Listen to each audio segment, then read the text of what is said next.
Merci. Mesdames, Messieurs, la libre opinion est donc ouverte pour sa séance du mardi 8 juillet 2025, ici dans nos installations de CML13 Télévision. Nous sommes en direct, mesdames, messieurs. Merci pour tous ceux qui nous captent en ligne via BlueSat. Merci pour tous ceux qui nous captent via YouTube, qui nous captent à travers nos plateformes numériques. Bienvenue à vous tous. Vous êtes nombreux ici à Kinshasa, en province, à l'étranger. Vous aimez la libre opinion, vous aimez CML13, vous faites bien parce que le travail vous est rendu dignement. Bienvenue à vous tous. Alors, on parle d'un dossier. Ici, l'émission d'aujourd'hui sera essentiellement sociale.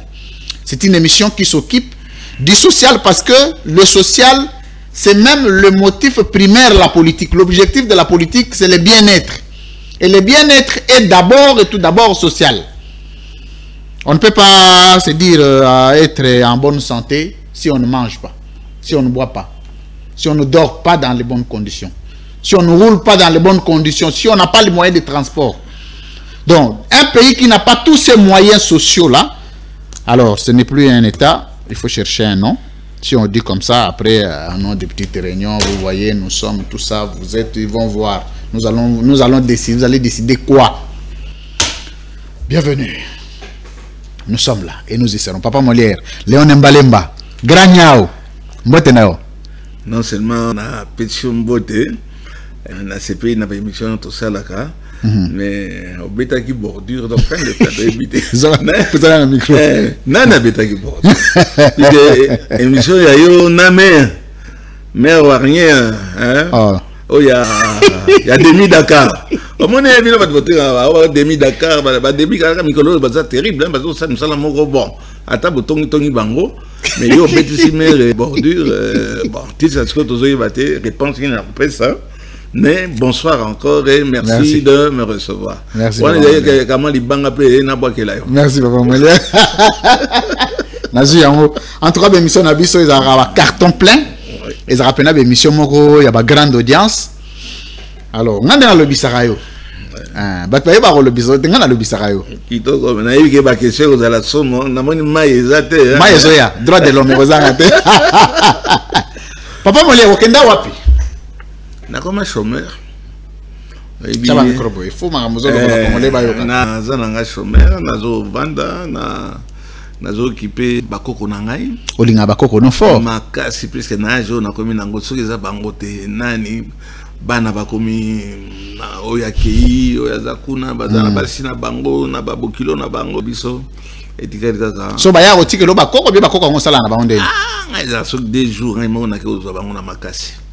Donc piscine, tout voyager, je voudrais bien. On a commis déjà. So zo ambongo wapi aux en chômage. Bon, nous sacrés au continuer au subventionner. Long et pénible, horrible. Retour interdit au pays. Donc, Kounia. Yo makamuna yo e bandaka juro yembaka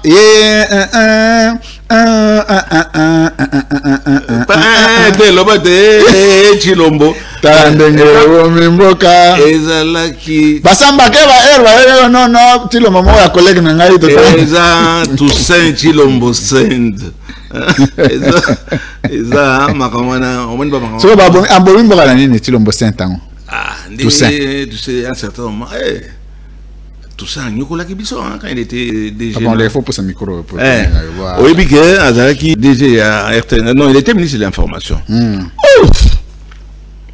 les lois bomimbo kananini, tout ce Chilombo na ye na pouvoir. Comment il Kolombo la biso, mais un garçon très bien. On va dire Kitoko, bon, bah toujours sur le pouvoir. Donc et l'anguisaka. Papa Molière, différence ni ezali entre Félix Tshisekedi Chilombo na Toussaint Chilombo na cadre ko gérer mboka. Kombo ya Chilombo. Différence zana. Exactement, mais ba nyo simba ba Chilombo. Nage no saka na mokonzi papa boni boyoko. Basaka normal. Et mokonzi zana naza Félix Antoine Tshisekedi juste dans le bien Antoine, le président ezali Tshisekedi Chilombo. Tout ça, Azaka, Moutomo, tu as appelé, comme on est mais mon président, c'est. Bon, Solati, le Lona Fachi? Non. Non. Et pourquoi est-ce que un message, attends mon appel, rien? Non, d'abord, non seulement c'est pas mon genre. Ok, non, moi message, quand on peut ça me conzimbo, excellence, comment vous allez, la santé, la famille? Non, Azana, Moussala Moko Makasi, il ne faut pas le distraire. Moussani? Moussala, il y a toujours quelque chose sur ma sassimingité. Ah, ok. Toujours à papa, bolo, attendez, nini, nakanisi ke, voyage na yewana, hein, et ça dit que Lélo na minute na zone ba naïbi que yo za d'accord na ngaïta. Ah, papa Molière. Mais grâce merci beaucoup ngaïta, c'est d'accord ton le Cambrini. Ah. Bilo bato tala on ngaï go sa mère mais mère na français ça canute hein. Sans papier hein. Madame Warnier, au moins que début Dakar. Mikolo eza mikolo ba demi Dakar nazo mitu na sasko yo oyo papa baka la taka numéro 48 wana nano yo oh eza mtala ta 48 na union sacré te ye ko tutole bakate puis c'est un chômeur pendo ya solo ti le nazo msala te nano yo o type ya de père et de mère comment ah Noël Chani quoi mutu na yo papa Molière ali ngaite oh. Bon, je crois, je le réciproque. À l'époque, il y avait posé demi Dakar. Oui, alors, mon temps, on a trouvé un nénin. Les autres, bon, on a demi Dakar, bazo la Samayela. Ba fingi bangwa, ba lobi la. Maman Warnier a zo la Sapena Mayela. En tout cas, on a redouté na madame, na bingi madame, non dame. Oh, kuta na Donald Trump. Batindi yotinda bon batindi de point ya ta président a président batindi a lobby di Camboyo batindi mais là c'est ça la phrase dans a lobby oyo batindi a loba boni bongi bobo maye bokamata obando bet sa mère ba bordira wana ba ndeli kamutozo loba nana moi yo sainga awa bando loba bi tomela ah non député mona yambaga abima yango yayo ermoke koma kasukali ermoke komi bololo oh tipo lobi otuna kikela zakina katumbi wana na muni peut-être type comme tanga mutu na haute oui dané to yebani mais au commissaire qui est baba donc baba ils a se poser question elle go répondre à ça ah non c'est pas possible. Patia Komaki Baba, une très bonne question et là je te félicite. Merci papa Molière. S'il n'y a pas de réponse, il n'y a pas de réponse. Il n'y a pas de réponse, c'est clair. Alors, et puis il y a question, c'est la tendance, c'était mutu nyonso ba question na tuna ga ndenge longo bani.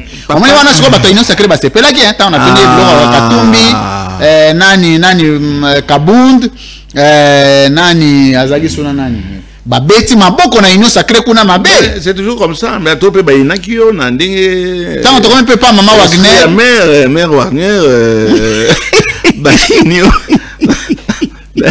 bon, tu as fait la une, mais il fallait poser la question. Ah ben ouais. La question a été posée. Il n'y a pas de complaisance. Il n'y a ni de compromis. Attends, même pas ça. Il n'y a ni injure, ni de tendance. C'est une question que. Et puis, tu si peut-être, tu diminues, tu finis bon maman na été, tu as un accord.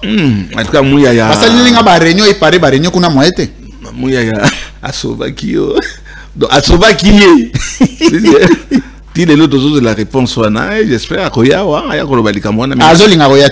mais ngana sepeli na mama ndenge alobi ndenge asali et bolinga te semblant ya paix otoza nango sikoyo eza grâce ya politique ya malamu to ya mabe mais matoi masasi kama est diminué. Merci yo na yebike olinga te mais eza droit na ngai papa Molière grâce à Chilombo alors le véritable, l'original. Hein? Félix Chilombo, l'original. Bon, on est un peu tranquille. Merci beaucoup. Un peu. Alors, tout le monde, le premier sujet, il y a un sujet social. Jean-Marie Kassamba détourné Binombongo. Jean-Marie, c'est là notre papa Molière. Parce que, ils ont battu Missou Nambo Kanabiso Awa au regard de leur image, de leur passé. Et de leur de l'image qu'ils ont donnée aux Congolais, ils ont ça inquiète. Mboka na biso ils ont un problème de détournement, un problème à moyibi et leki. Papa Molière il y a un dossier awa Jean-Marie Kassamba détourné mbongo. Yanini, combien, peine occasionnée. Merci, monsieur le journaliste, de me tendre le crachoir. Hein, puisqu'il n'y a pas que la politique. Il y a aussi des lots bosanamikolo, à la une, et là le problème social. Il serait temps que, si sur le terrain on ne sent pas, hein, il n'y a pas de suite, donc je pense que je te remercie pour Jean-Marie Kassamba. Jean-Marie Kassamba, oyo, binonoso, boyebi. Donc, ce que nous avons ça, il faut tout télémélango. Ce qui au monde que eza makamonde à lokuta. J'espère que vous avez un courage à yawa, à yako démentir ango. Jean-Marie Kassamba, j'allais dire congolais de son état, bon, mais ça peut congolais. On a naïbi que yaza congolais, c'est un sujet français. Raison pour laquelle Oyo au Monique a posé qui candidature naïe. En tant que Telazala, président provincial ou national, comment est-ce qu'on appelle l'UNPC, oui, pour nationalité douteuse. Toi, il se permet tout, alors que Namboga la Bango Toko Sala, du Cambo Anate. Jean-Marie Kassamba a un appartement à Wanaville. Papa Molière, c'est là. Donc, Jean-Marie Kassamba est congolais. Aza congolais. Ah. Atawa nazo kosa, azo bao voilà, aza kabeya kamwanga wana so kabeya. Wana pona kosa ba couverture kaka. Mafuta mbila. Il est originaire de là-bas, il est né là-bas certainement. Quand il est venu, il a choisi sa nationalité. Sa nationalité, il est français. Oh. Bisika nyonso. Donc Jean-Marie est français. Mais comment on peut avoir été français et puis coordonner la communication d'un programme de gouvernance d'un chef de l'État? Comment Ozomona est la cohérent? Nde Ozomona esika oyoke, il n'y a pas du sérieux. Président Zolo il a mingi makambo, la justice ça ne va pas. Wana eza batumoko. Ils savent qu'ils peuvent tout faire. Il n'y a pas de problème. Merci mesdames et messieurs. Il n'y a pas de problème. Alors merci beaucoup mesdames et messieurs. Avant de prendre le vrai sujet qui concerne notre thématique d'émission d'aujourd'hui, je voudrais rappeler que Jean-Marie Kassamba est ici accusé par ses pairs d'une organisation syndicale d'un immeuble que vous connaissez, un immeuble ici à côté. Il s'agit de détournement de fonds publics, je l'avais dit, et avec des preuves.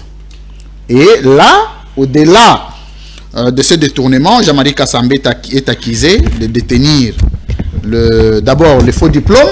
C'est ce qu'on l'a toujours accusé. Nationalité d'abord, mais pour la INPC pendant les congrès, je maîtrise ce que j'ai dit. Alors, Jean-Marie Kassamba présenté les faux diplômes. Et puis, c'est non qu'il y a un vrai diplôme, Banda Kenda, Azonga Sousouté. Ça, c'est le congrès qui a été tenu en 2015 ou 2016. Après, moi, raccourci, il y a un provincial par quel moyen, on ne sait pas, mais là n'est pas le plus grand sujet du jour.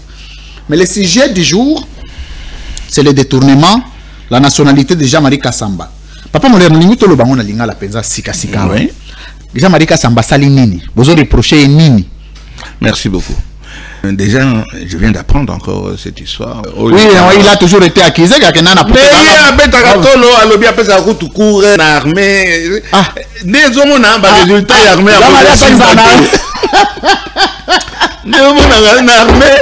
il a soi-disant après sa cour. Après sa cour, il paraît attendre à la chaise. Après sa cour. Est-ce que encore tout le monde a appelé sa cour? T'as le résultat, il y a bateau, pas jamais. La débandade. Ça va sa cour. Mon frère, pas juste pour la sommité. Il faut que nous tangions la sommité, avec toi, il y a bien tant de ma coloté. Oh, on a problème, on a des résultats difficilement et tout, on se bat. Tu vas pas dire moi Jean-Marie Tangi. Il y a le magasin professeur. Professeur Yawapi. Il y a un école où ils ont école là-bas, officier. Eh, Jean-Marie, doser, papa. Il faut doser. Ben, il dit ça sans honte, hein. Il dit ça sans honte. Mais ce n'est pas pour autant ça, il y a un problème. Non, il y a un problème pour Namboka. Accueilli na INPC a posé candidature naïe, origine douteuse. Balongolier, bazaki mi balé, na leki nanga yo Christian Lusakweno. Christian a accepté. Christian Lusakweno. Oui, il a accepté. À Milongoli. En toute honnêteté, hein. En toute honnêteté, et juste un petit mot sur Christian Lusakweno. Oui. J'ai entendu leki nanga très fort dans Moussa Zarosala. Mais il se fait que quand il a eu des problèmes, puis ça, il a moins de problèmes. Oh, t'es aux Rwandais. Oh, maman, non, aux Rwandais. Ben, il faut finir maman rwandaise, il a un devoir en mémoire. J'ai connu papa Lusakweno. Qui m'a redressé ma micro. Oui. Qui m'a soigné. C'est un cardiologue. Je connais la maman. C'est une grande dame avec un D majuscule. Binoboka Matana. Elle rwandaise, c'était maman nae. Azé colonie. Zanano. Boko bozo landa. Christian Lusakweno. Oazo melisa batumingi pema. Ou bien bozo landela maman nae. Pas ni bozo se limiter pas maman nae. Boke ne paye pas coco nae. Na papa nae paye. Na papa nae. Et tant bien même na papa nae. Pourquoi? Oui, mais tant mieux, ceux qui ne pas à papa nae, congolais. Et alors, étranger. Congolais, ma communion chez eux, comme la biche, ils sont congolais, des pères et des mères. Oui, ça démarre à la gouvernement. Oh, on est au Mélissa Pema. À des colonies. 50-50. Tata Néaza Moutouapi. 50-50 de bazo Régnawa. Mais ils parlent, puisque toujours, bandit ma nationalité, peu importe. Laissez la maman. Regardons les résultats que les gens rendent à la nation. Non, regardez le problème que Lusakweno a parmi les 5 journalistes. Mais il a investi au pays, il a contribué au les 5 journalistes na domaine Yabino. Moi, j'ai commencé avec Lusakweno. Il a commencé à dire Yamuke, donc, c'est lui qu'il faut attaquer. Qu'est-ce que sa pauvre mère vient de faire ça? Pourquoi ça? Et puis ça changera quoi? Kabila Zarwanda, bon, on s'en fout, regardez ce que Kabila est en train de faire. Lusakweno, talent Moussa Zarosala. Et je n'ai pas toujours été d'accord avec Lusakweno. Quand il a fait arrêter mon petit Oyo, comment il s'appelle? Patrick Lokala. Hein? Dès qu'on a monté là. J'ai attaqué Lusakweno. Et puis, Tika Likambouana. Et surtout aux étrangers. Je l'ai dit. Mais je ne vais pas m'attaquer à sa mère et à son père. Son père qui m'a soigné. Son père qui était un monsieur. Et cette vieille maman l'a fouté, lui, la paix. Maman, je présente, excuse, ça n'engage que moi. Comment on peut te citer? Je présente mes excuses à toutes les mamans. Aza vivante. Aza vivante. Nakimo bagné ne wana bokamata bokende ko manqué. Maman, oh il y a Jean-Marie Kassamba. Hein? Maman Nazara. Na évité puisque bato mususu to ibesika ba utate mais azana maman abotama na nzete non nous devons respecter les mamans. Oui. Nous devons respecter les mamans même si j'ai des problèmes avec Kassamba. Kassamba et puis il y a place de Kassamba utate yemo lo bagwa utaka yemo ko tuso kino non Baza bato mususu oto. Mais Joseph Kabila zalaka oh non ya za lumulubakat.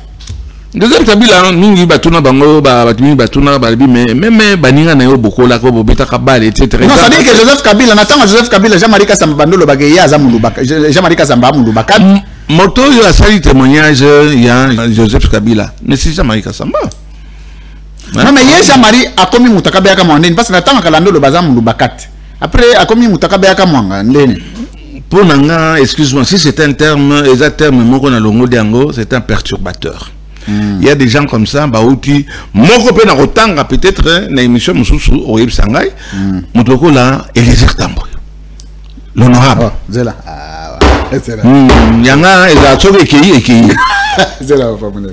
Eliezer Tambo, moi, au bando boko la tando mona bino ko landa na butu mo yo mso babola oh na Eliezer Tambo ça le swing. oyebi mwana yo bota okoli na e mais mwana yo ke adopté na orphelinat oyebi esika auti te omoni kaka ye wana pa balibi kamata akoyi mwana yo azaki mwana ngai mais likambo mwana mobali wana asali ngai makambo mosusu ya kovanda o no na mipese pa nzambe akopunir boto non azalaki mwana ngai mwana na César mwana oyo mwana asali ngai mais problème eza te na tina moko te yo kobanga mwana na likambo nini donc on revient à Jean-Marie Kassamba. Jean-Marie Kassamba a un appartement à la ville, l'appartement on a tout a commis président syndic. Président syndic, puisqu'on a cru le rôle avant d'Akawana, donc à s'occuper d'un appartement on a malam. Depuis que Jean-Marie Kassamba a commis président syndic, ça fait 12 ans. 12 ans, réunion ils à la caté, bilan ils à la caté, et le remorque ils à la caté. Voilà qu'il s'est fait président, il y a syndic. Comment il s'est fait président syndic? Il faut élection Moutouba, Bakamata, voter yo. En tant que président syndic. Mais bon, il va faire quelque chose de bien. 12 ans, sans réunion, sans rien du tout. Akamati Akekosala, ah oui, c'est tribunal, mais il faut quand même tout remettre un peu du Cambo, Nakatia, contexte. Akekosali, ça. Faux assemblée générale. Assemblée générale, pas propriétaire. Et Bokomona, la région le Bango, et je t'explique d'abord et puis je te le donne. Ati a lobby sur 24 personnes à la Kuna, a lobby Bavota qui est dans 14 personnes. Dans 14 personnes, à Kamati.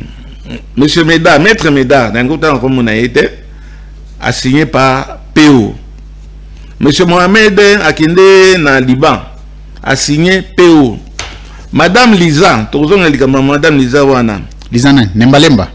Tu as habité mais tout le temps Lisa Azalaki Wana Azalaki te. Batangi Monsieur Junior. Nembalemba. Tu as habité Azalaki te. Tu as kamata Madame Muganga Azalaki te. Tu as kamata Maître Mouyaya. Eh bah Mouyaya bikolo ya. Ah, Maître Mouyaya. Étienne Mouyaya. PO Azalaki te. Maître Guy Mafuta. PO Azalaki te. Maître Savon et Sabin Kabongo. Ouana c'est un cas. Puisque à Siejaka, tu es ici à Outate. Et là le rôle à bateau n'a pas député n'a pas eu tu es baka et c'est une baoutate. Belizer. Voilà n'a évité. Oh bateau n'a Jésus et vous le Fils de Dieu. C'est vous qui le dites. Ah ouais, c'est toi qui le dis. Voilà 4 personnes. Il va confectionner PV. Il y a assemblée. Il y a Lokuta.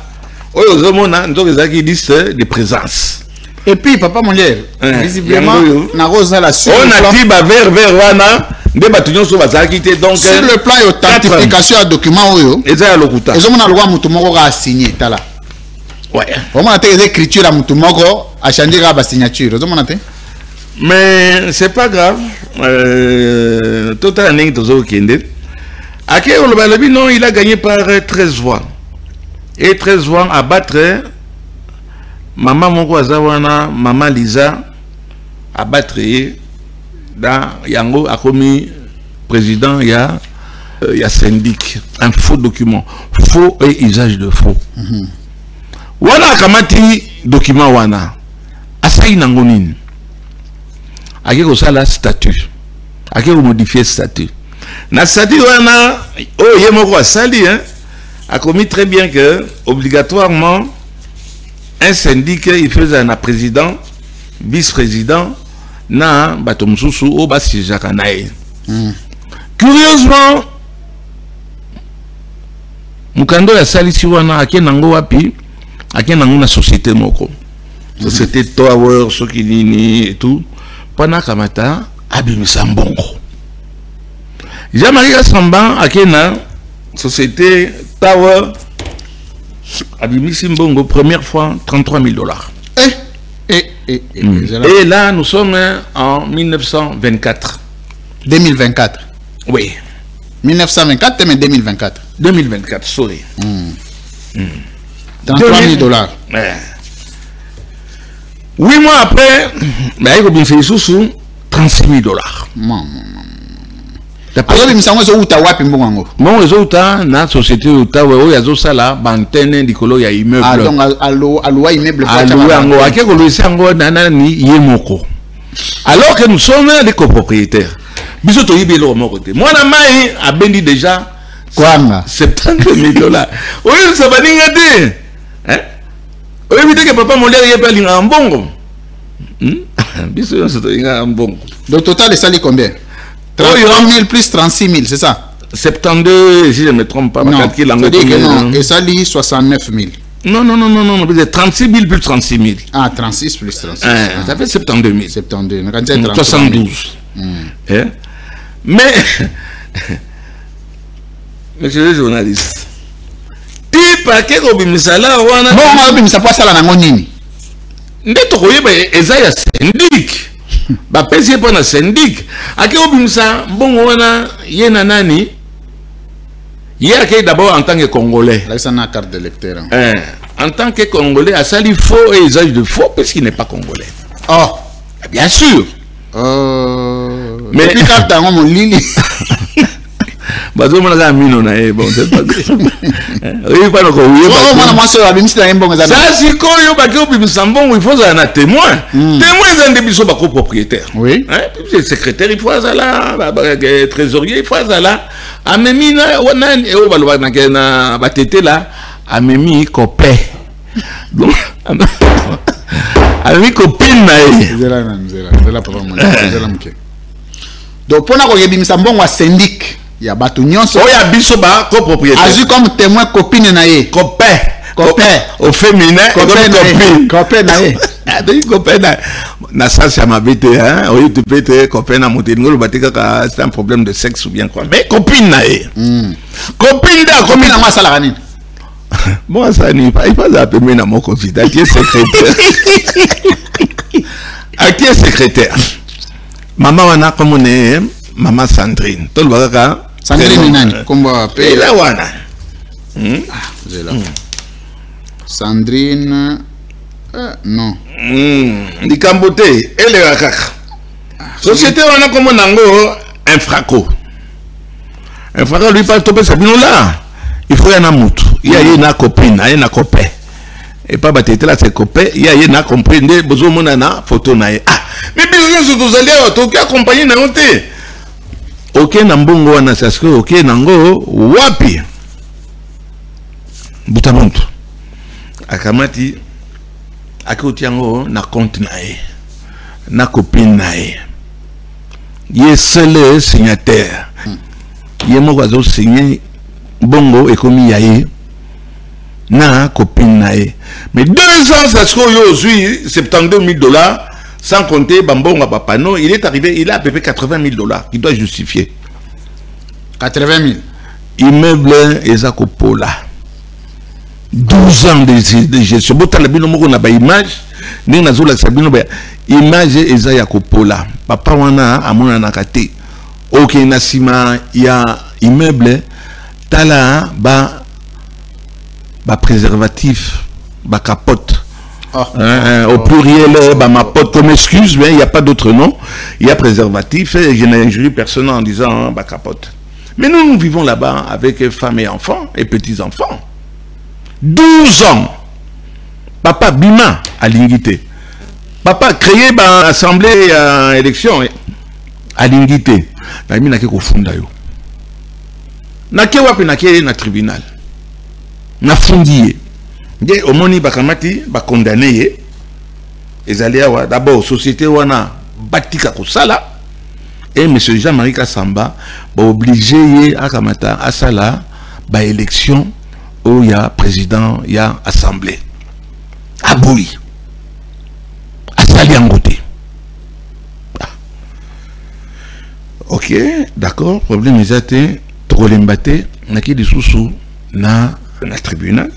On est na pénal, ba condamné. Et ba condamné na date ya francs, je peux donner ça. le 19 mars 2024. Ça là, élection.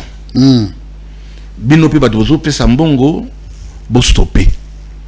Pe Bagotangi la bino, président, oyo, y a assemblée. Président, oyo, y a syndic Nabino, bo kamata, bo salé les sous et le mon côté. La radio mon côté d'Angoana. Et pendant que, a douté. Et tu regardes ici, chers téléspectateurs, Bakamati avec accusé de réception, des notifications. Donc, huissier à Kiroti qui l'a eu. Ça là, élection. C'est que je te parlais il y a 2 ans. À l'unité, à Zopik le Kaka. Nambon Wabatu. Baso Kabolaye na Kopé. Parce que l'Assemblée, ils ont 24 copropriétaires. Na monnaie simbité. C'est na chete na bando kenepe na banka mususu. Na ke refonder les sous. C'est-à-dire na ke na pénal. Na ke pas procureur général.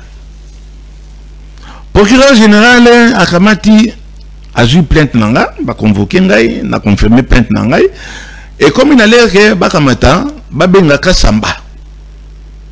Aya peut se défendre. Parce que n'accusé na likambonine. Origine naïe, il n'est pas congolais. Il a fait un faux usage de faux. 2, il a falsifié sa nomination en tant que président. Il y a copropriétaire, donc assemblée à copropriétaire. Il a falsifié ça avec un faux document. 3, il a détourné. Au Moni, Constant Moutamba. Au Balandelier. Même intention, il n'y a pas de infraction. Mais ici, il ne semble pas d'infraction. Et ça, il y a compte. Depuis quand on a un bongo, on est allé copropriétaire, au bon bien pendant 2 ans, na compte intitulé Kassamba Syndic. On a seul signataire. Na qui au fond les sous. Ba convoqué na la confrontation. Amati. Oh. Amati c'est-à-dire. Ça soit à quel Amati c'est-à-dire. À quel wapi, à quel et pas ya procureur sur une cassation des citoyens acquis. Et pas procureur général à qui Amati du sous bon ça va me revenir ça va na mesanate kuna basalinine babengi dossier en communication. En communication. Donc, bah bloqué. Après, il a vendu à magistrat. Akamati, bah botoli magistrat, bah botoli dossier. Et Kamati na et qui est sur une cassation. Je vais vous donner ce qu'il Kuna bakanti bah bendi dossier. Au moment où nous parlons, nous sommes bloqués. Il a toujours l'argent. Il ne fait rien avec cet argent. Et tant bien même, il lui fallu, nous musiciens espérés, abandon l'obstinat français, Kamata Mbongo continuer, comme ça là, bah travaux. Si c'est un problème, il y a M. Nembalemba, l'honorable. Ça ne concerne en rien, bateau, Moussou Bazali n'a pas continuer la victime, il y a pas de problème privé. Dans la saleté, bâtiment est commis à Kala, il faut rénover. Il est tout à fait normal. Il y a certaines personnes qui sont habituées de vivre dans la saleté. Moi, papa, il y a recevantité, n'a connu na poto. La propriété. Et on ne peut pas vivre dans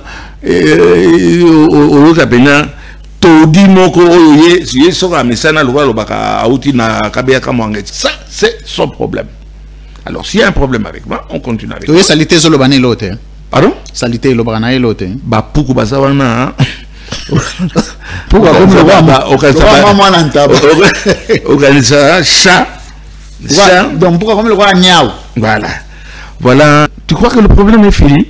Chers téléspectateurs, les sapongé. Onge. Bon, on a un certain moment dit papa, Sanzango. Oh, tout ça la réunion, beaucoup ça la réunion, tout ça les réunions. Bongo, il faut Ekamata, Et ça la parking. Et avant d'arraper dans l'immeuble, bon, on a des barrassons dans le monde préservatif et ça, on a évité, parfois il vient, parfois il ne vient pas. Bah. Oh, mais il y a besoin de ce que je ne sais pas, moi, je comprends la réponse, peut-être c'était Papa Molière. Hein? Je comprends. Ah, ouais. Accueilli na cour à cassation. Cour à cassation a bendi dossier. Mais le dossier est na instruction. Est-ce que Yesha m'a dit avant d'Arawana? De temps en temps, il arrive. On n'a pas dit la machine, on a machine était bon. Attends, bon, tu sais, il y a des gens. Bon, qui sont un peu comme les nomades, hein. Je ne dis pas qu'il est nomade. Hein. Il y a des gens qui sont assimilés à la nomaderie, je ne sais pas si ça se dit. Mais en tout cas, tout le monde a caillé de temps en temps à abandonner pour Sénaïe, il y a président, il y a syndic de l'immeuble le plus sale, Nakati, il y a boulevard du 30 juin. Et pourtant, nous sommes sur l'avenue Louise. Nous sommes sur les Champs-Élysées. Oui, bien sûr. Hein? L'avenue la plus réputée de la République. Tu sais les réunions. Tu as ici bateau. Bateau baye, balbia, non. C'est $70 000. Tu as mon angoté. Tu as mon ressuscité. Une preuve que ça existe. À peu près $80 000. On est d'accord. Tu as bien bateau, baye au salam. Tu se réunir, tu choisir bateau. À 5 commissions. Il faut rétrocession, bah, ça y est, 20%. Yanni. Yanni, dans ça la cop. Pendant yende azana mbongwana. So bo pesi yango te. Rétrocommission. Rétrocommission. So bo pesi yango pété pe na kobimisa mbongwana te. Mbongo komi ya tata na ina ya mama na ye. Oh. Na lobi yango bien. Ati yango gigangi yango pendeza la rapenza. Mbongo batebele. Ah ovuka le ganyao. Ganyao. Aussi style la manzara PC hein. Donc on voit le tigre avec un dentier. Akamati. Ah, bon, ça va. On a repris ça mbongo. Mais il faut passer là-bas. Mais il faut te contrôler. Batouana. Type à poudrer. Oh. À quel poteau, à quel nambongo. Bagang bazali. Bagang bazali. Type à poudrer nambongo, cher ami. Na combien il y a beaucoup de gens mais tu as en tant que qui, aux président syndic. Réunion, tu as qui, les réunions, il y a ma père, tu choisir, il faut ça là, tu décider, nous avons discuté sur les prix, donc il fallait exécuter. On a Kimi, il faut se réunir. Commission, on est à 5 personnes, 4 personnes, Papa Molière. Si tu peux, salam salawana. Bota la binomo cher téléspectateur, ndenge. Toi, tu fais une image comme ça, Talandeni Nezalaki, Talamsalanding na Salim.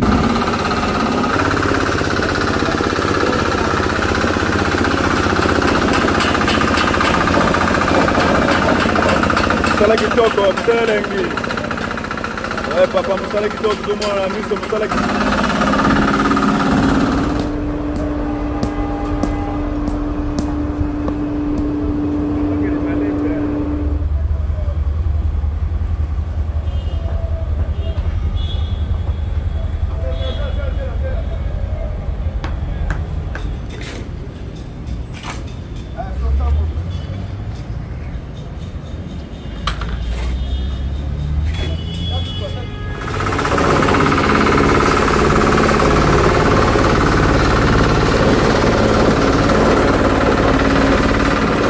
Même pas Congo futur bazar en face à bazar na parking à Ningonate. Namona baye bien non suspension il y a des travaux baki ko funda au fond na likamu nini convocation na pe na zorangote. Donc comment on déplacer ça se trouve ba dossier écrit par ya procureur à la cour de cassation. Qu'est-ce que ça vient faire? C'est un problème civil entre Bako propriétaire. C'est pas une affaire pénale. Bon, rendons ça pénal puisque on a rendu en pénal puisque la poudre n'a l'air na biso. Oui, n'a pas usage de faux, n'a pas faux et usage de faux. Hein? Nationalité, ce n'est même pas douteuse. Il n'est pas congolais. Nationalité étrangère. Étrangère. Il a pris. Oui, mais la plainte n'a une enseigne procureur. DGM a fixé biso na Dikambouana. Quand on va fin de fin. Il est de quelle nationalité? Voilà des infiltrés qui vont donner des cours soi-disant à nos officiers et nous en subissons aujourd'hui ma conséquence avec ce genre de professeur. Ah, ouais, professeur Wapi. Il est professeur, professeur Yawapi. Professeur T. Chez le Bougnoul, chez nous on accepte tout. À bon mentir, hein, qui vient de loin. Bateau. Toyibi sikani no banda kité mais osana ane osande na feu Martin Kanga banda kotenga na izipa kona était en quelle qualité, assistant, chef de travaux, je sais pas. Et Kanga a épousé ma nièce, donc ma fille. Moïse Kanga. Elle a épousé ma fille. Non, wana soko ezaki Martin Kanga onyangunga kolo izipa. Non. Et Kanga le politicien, le conseiller de Kabila. Ah, yo zolo bela Moïse Kanga. C'est lui qui gérait Télé 50. Donc, Naebi, Nini Télé 50, et Zalaka. Wana, journaliste, bakamati basalié, grève, et puis, il y a biloko na yo, ya umara baninga na bambongo, et bandaka là. Na yenga ine na kamati, na bouger à gauche, à droite, ba petit bandimi, bandimi basala. Jean-Marie, Naïb Sageka Katala papa. Si ça m'a créé, comment est-ce qu'on dit ça là, élection, il y a beaucoup de propriétaires. Tu peux même te représenter. Si ton travail était bon, ben on va te renommer, mais tu ne peux pas rester 12 ans. Et comme une poubelle, tu ne peux pas vivre dans une poubelle pour bétérie. Ce qu'on va commencer à inventer des noms. Voilà un peu. Merci. Mais on a militaire. Oui, mais c'est ce qu'on va copropriétaire. Et bon, est-ce qu'il y a un politicien qui est quand même élevé en fonction de cohabitation? Ma cas, c'est plus que la plupart au monde est comme une discrétion. Dans un bureau, naza na ba ministre, naza ministre moko. Naza ba procureur, c'est mi balo misato.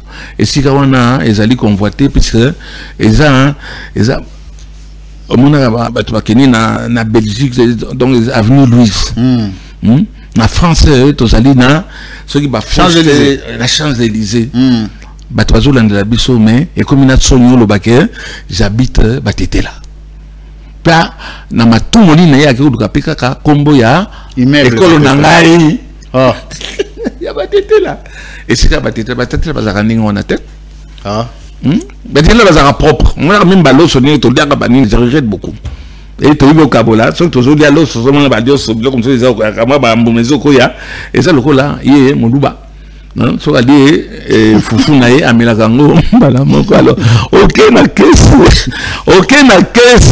ya ba propriétaire otuna ngelo ko moko bana ko intimider c'est ce qu'on bat parce que c'était une personnalité il a PPRD et il est toujours dans le PPRD papa malaire zelamke le lo ko buka na kompuka pa unanga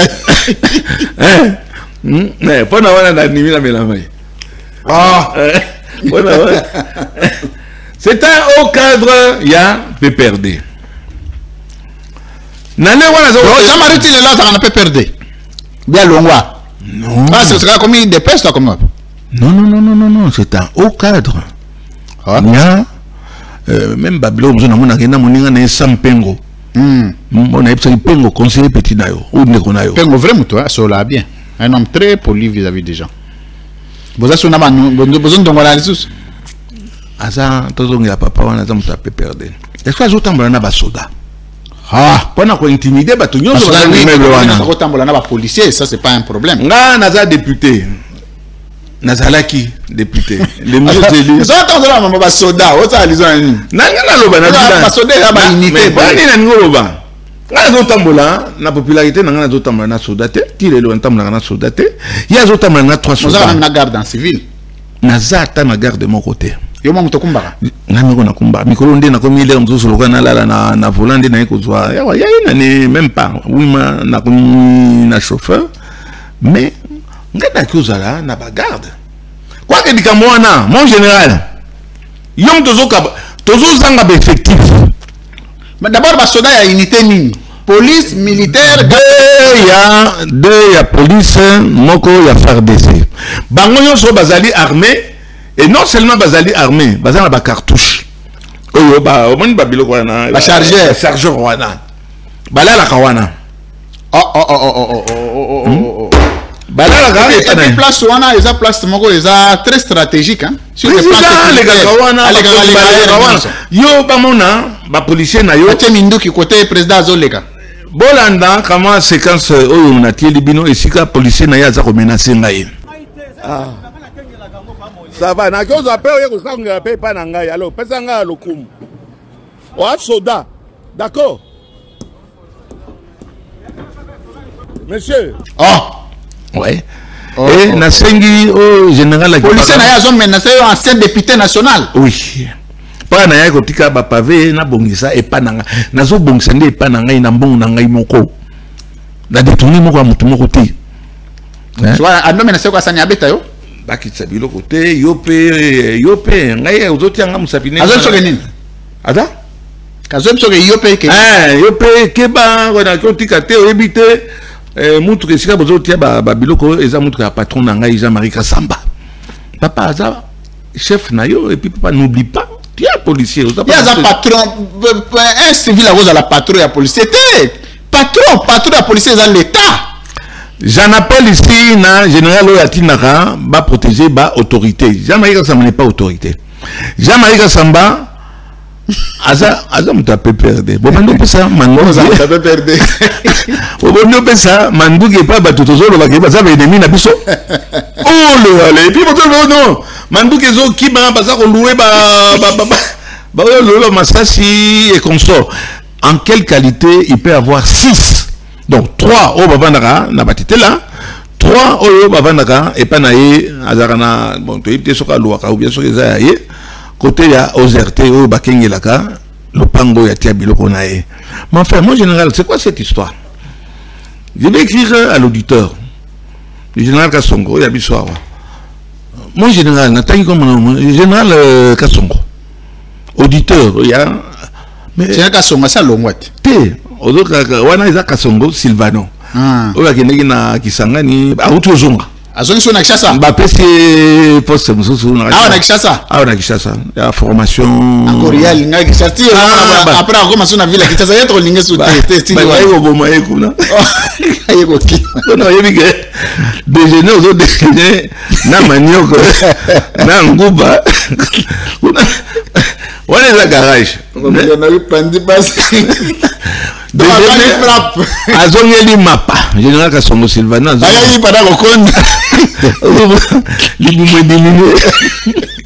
Mon général, avec tous les respects, je suis content de votre retour puisque c'est un homme du terrain. Kassongo eza mutu terrain. Yazongi beli bume komi plat. Eh ben ezonga kobanga te. Na déjeuner badaka maniok na nguba te. Ko maniok wana et puis na mai. Bon, c'est bio. Eza bio. Mais alors je suis vraiment c'est ça on a toka bona parce que c'était les seuls sujets que nous avions. La cerise sur le gâteau. La cerise sur le gâteau, Nabengi président il y a UNPC. Pendant que na se plaindre, na Mukambinaye président provincial de l'UNPC. Président Aïmsina Bitalam, papa Molière, je voudrais bien que na yo kayo, mais awa akoma ressource na bivoté. Mais yo comme il a quand même na plainte na yo tokotala na côté juridique il y a UNPC makambozo loba na bazisman wono zoloba tokotala ngo. Mais cher ami, yo okamati la cerise sur le gâteau comme je me répète. Mais il faut découvrir Jean-Marie Kasamba wapi awa na boulevard omoni immeuble Sabena Sabena alors le président conseiller il y a beaucoup propriétaire là papa mon président bon asali nini kuna sa sikoyo akamati pe balocataire ça kuna sa sikoyo bayoki ngai pe nazotonga ba contacter ngai babi le grand yao kuna pe a obligé biso ba cotisation toti yango kaka na compte na ye compte na ye intitulé ezali Kasamba syndic. Bon, oui, baluba mini ezala Kasamba carburateur, Kasamba boye ya komi Kasamba machine, Kasamba carburateur. Donc, kuna akomi afongo di compte na kombo ya Kasamba syndic. Donc c'est un récidiviste. Makambo na lobi ya jamais Kasamba komi là. Ba konzipi bazolanda biso. J'assume. Tant qu'il est dans le tribunal, c'est ce qu'on a dans le tribunal pour la nuit. On déranger la cour. On attend qu'il y a cour. Il y a cassation. Qu'est-ce que le problème? Il y a aucun ambongo à bateau. Et là, on trouve les ambongo à bateau. Sont gisango. Et il ne peut pas y aller à la banque. Il a employé cet argent. Quand nous allons obliger la banque à nous faire sortir, le relever, il y a entré, il y a un bon wana. Là, s'il y a eu un mouvement, s'il n'y a pas eu de mouvement, au bon il n'y a pas de problème. S'il y avait des transactions, des mouvements. Mais on a ce que vous avez dit, on a Mercedes, mais ça, Mercedes, on a cadeau, il y a collection. C'est pas facile hein, actuellement. Surtout ça, bon, est-ce que tu as saisi on a évité, mais il devra saisir. Qui boit la bola. Oh, Azarana qui boit la bola. Ou attends, on a mis ça tout. Oh, Mercedes wana. Il y a Karato Asika. Bon, à l'objet de la connexion au pays des aveugles, le bon qui est roi. Donc, voilà, un peu en rigolant, voilà, monsieur Kasamba, vous allez vous retrouver en justice, vous allez vous défendre. Je ne vous ai pas injurié. Si on a injurié, attendez, si on a porté une plainte, Mbongo eza wapi? Merci. Près de 80 000 $. Merci. Tisa sko eza wapi? Merci. Yako zongi sango to bongisa et sika tozo banda. Travailler papa mo batnu so bazo melemelo ka bambongo. Mama mo na 30 ni. Solution mon ani kate. Oui, puis ben ami te. Attends, lukusa. Bon, le docteur a attaqué. Non, lukusa ça ibine. Eh ben escroquerie. Lukusa comment dire Anissa Ili Mukanda que asa pensionné. Oh. Bakamati bafuti je crois une affaire de 500 000 $ pendant des comptes final. Asa longue na onatra. Asa kaka. Oh bon. Parce que des comptes final maza. Asa des comptes final lukusa. Document à l'appui mais to vendre la yo na likambo na pese. Lukusa na vandinien. Babandi omonanga lo yo mamoko ngotobobo moko boye. Lukusa a touché 400 000 $ ou quelque chose comme ça pendant des comptes finales. Mais il travaille toujours, il signe toujours des contrats. Azawana, on a TK. Quand on fait des contrats léonins de 30 ans, 40 ans, et Bololé, Royal Bidon, bah nous on a travaillé à la PDG, à Kokutabanyongo, donc à Kobimakapa, le Kolabalobaré Panabiso Baswahili. Arobi makapa mais on est allé dire moko to revendre l'angopé kala sujet et amingi merci otangeli ngai likambo ya mwana na kolisaki Ezekiel ngana obeli Brutus mais au filio balobaka nini mais au filio so mais ya saloni ndenge na kolisi mwana mwana ndenge akeko yokana na mutazoli na roboma ngai mutazoli ngoboma ngai eza Constant Mutamba. Oh zela Constant Mutamba zela Constant Mutamba lo roboma ngai na problème ni naza na ba preuve Constant Mutamba azalaki avocat ya Onatra ya Lukusa bayebani batakote moko ayeko bengisa nga wana nazoke no funda albi ko funda isusu te ngai na calmer loko yo zela naza ko benga Lukusa on va trouver une solution ndo ande baza ko teka ngai motake ko teka ngai na ko yobisa Eliezer mais yo za na parlement likambo yo ko singa ba benga to zai ko benga ngonini tu peux demander la parole je ne sais même plus comment est-ce que on appelle cette histoire là moi na akamati ayeko ko sanga yo je vais voir or que il se fait que Eliezer ye na Mutamba babandeko. Oh, na ebakite ngando akimi mbula zela. Donc Eliezer na Mutamba baza bandeko. Donc quel est non c'est Eliezer ça la Mutamba dans compte ta famille. Et ça la compte ta famille, je le dis et je le confirme. Oyebi wana mobali wana à côté classe na ipen. Mukolo ya CDC classe na ipen. So beta lisolo na yawa. Moto yo kipaki makambo na nyonso ezalinga yo. Wana tolonga na ipen. Eliezer. Je m'abaisse en te citant, mais c'est pas grave. Yonde au commis double par ça. Anazo memo bisika nyonso na ba campagne yo lelo obimisi ndeko na yo Mutamba. Mutamba me menace, soko meki di sous tu sais que je peux t'arrêter. Exactement ce qu'il avait fait avec la journaliste Owana ba. Elise Odia. Tu ne sais pas que je peux te faire arrêter. Na manifestation oyo na seilaki yo Eliezer. Le témoin munene Mike Mukebai. Après Mbote. Jagger. Il est là. Toujours na politique nae. Eliezer wana seilaki fait à CDC classe nae. Na sali fête Mukebai était là. Nana yaki na fête wana. Mutamba yaki wana. Mutamba wana yaki wana azaki le mokote, azaki na kama parti nae. Baye ko bunga bango na nani Mukebai. Bitumba bamaki wana. Eliezer nana kabalaki bitumba entre comment il s'appelle Mutamba na Mukebai Mukebai. Donc Eliezer Zandeko ya d'ailleurs besoin mon habit na assemblée. Et je voulais dire tout cela au tiki ngai ça son ngai papa mo bokoli nazako telinga naka na bandeko na bino ba luku sabanani bandeko na bino ndene na pena zo meka na changer combo plus ça zo na combo na banobele ko nyoko ma asamba ko manani on ko manani kabengele chambouge nazo koma kabengele chambouge peut-être na kozaka moi chance bobando landa ngai ngai moko na bana na bakoko na ngai na vani na ngai nyemwe oyo tumo na ngai bon so boko tsanga makala. Merci papa Molière tokomi na suka, merci beaucoup pour na mama télé to passer ensemble na ba dénonciation ni socialité to zo tiko tak sika sika wa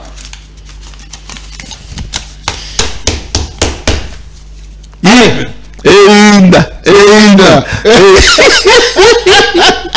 Isa Kazaka Rajabu Grace wana ba lieutenant makase batikali ya SML bango wana bango nde baza atabayero bango batabatino so atabakeime bango bazala gaga wana tant na Roma président boka moite bo jalouser bo bokela bango mbaso te po baoza bien bazo lona tiko tak.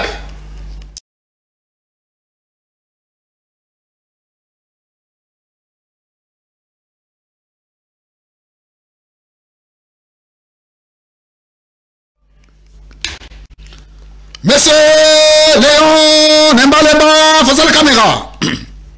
Vrai fois tu le que na combo na yo na ba problème nyonso zo mona bazo monela yo. Pour trouver ma solution na il faut changer combo oko na kabengele chambui. Inda. Bo benga kabengele chambui. Merci. Motivation aux combo wana ya nini? Ba yo kelanga tam susu mawa. C'est ningi bazo ko betanga yango te. Merci. Monsieur Léon Nembaleba, face à la caméra. Vrai fois où tu connais que Jean-Marie Kassamba a détourné un bon syndic $80 000 américains et bon monsieur tikali na compte azo luka bimisa yango bo bloquer yango. Na bloquer yango et ça ya solo. Très bien. Vrai fois Jean-Marie Kassamba où tu connais que au regard il y a d'origine na nationalité na française. Azali digne à exercer ma fonction en beaucoup côté. C'est de la tricherie. Très bien. Vrai faux, tu vois que Namakamunyo so la justice bozanango, il y a détournement Jean-Marie Kassamba Sali. Il y a $80 000 au total. Et l'autre ils ont protégé la justice, c'est ali ba immunité tribale. En tout cas, au entourage naïna batunyo soza ko intervenir, les tribal. Nangutanga tribu wanate. Mais il faut changer combo. Vrai faux, tu vois que Jean-Marie Kassamba Zali cadre à PPRD. Il n'a jamais nié. Très bien. Il y est et il reste. Et il a des armes, il a des policiers pour ça. Vrai fois, que Jean-Marie Kassamba a commis systématiquement armé et que a été gardé par des militaires, au total plus de 6. Oh, il va aller au Kengelaye. Monsieur, va placer bango a un immeuble à Batetela. Et monsieur na Ningwala. Et na ipte so a foutre la rappeler. Na qualité ni monsieur Jean-Marie Kassamba en tant que civil, vous allez protégé par les militaires. Puisque a ça formé par officier d'Abisso. Mais alors ça, oui, après ça va officier. Il a droit d'être protégé. Hein? La qualité nini, Jean-Marie professeur de l'armée. Professeur de l'armée. Vraiment, Namoka Nambiso, Oezali aussi ultra insécurisé. Oezali n'a pas problème belé, il y a sécurité à Mboka Nabiso. Un civil ne peut pas être protégé par les militaires. En quelle qualité, moi déjà comme un député honoré, même Nawa Nazalaki, Nazana militaire. Pourquoi est-ce que un monsieur du PPRD, un membre influent du PPRD peut avoir des militaires avec des fusils et des... Jean-Marie Kassamba est un imposteur. Les documents sont faux et Azali Makasi n'a usage des faux. Je le confirme tout simplement puisque Akeko s'est présenté en tant que Congolais alors qu'il n'est pas Congolais. Qui vient prouver ici qu'il est Congolais. Merci. Vrai faux, au regard il y a des détournements. Il y a 80 000 $ américains. Jean-Marie Kassamba Zali malhonnête. Pas seulement malhonnête. Hein? Très bien. Vrai faux, que à part détournement ou à Sali, na immeuble Batetela, et ça na immeuble Moussou Peo et Zali na Sabena. Na Sabena, Jean-Marie Kassamba détourné son bongo kuna. Na l'hôpital détourné ngazwa mbongo na compte na yemoko personnel mbongo ya cotisation à syndic et kindekena na poche na compte na yemoko. Est-ce que Mouto Azali Mukambia ba journaliste province au niveau provincial, il y a vu la Kinshasa a koyi kozala verser na ba comportement le oyo. J'ai appelé le président de la UNPC. Et je cite son nom, Gérard Kamanda ou Kamanda. Il lui dit, j'espère à cause de la complice à l'Ikambo était. On voudrait bien une bonne fois pour toutes pour savoir, Kassamba est-il Congolais? Merci. Ou il est français? Merci. Et non seulement la justice, ce n'est pas président national, il y a UNPC. Il doit répondre, monsieur Kabanda, tu dois répondre. Monsieur Léon, Nemba, face à la caméra. Avant dernière question. Ouais. Vrai faux, que Eliezer Tambwe, Bachonyo Soya Osala pour défendre monsieur Moutamba, parce qu'il a les cousins. Ah, Ndeko. Non, on dit en français, pas toi. Donc, la même bouche du village. Très bien. Vrai ou faux, aujourd'hui, engagement Eliezer sur le dossier Moutamba, Zali tribal. Mais totalement, fraternel aussi.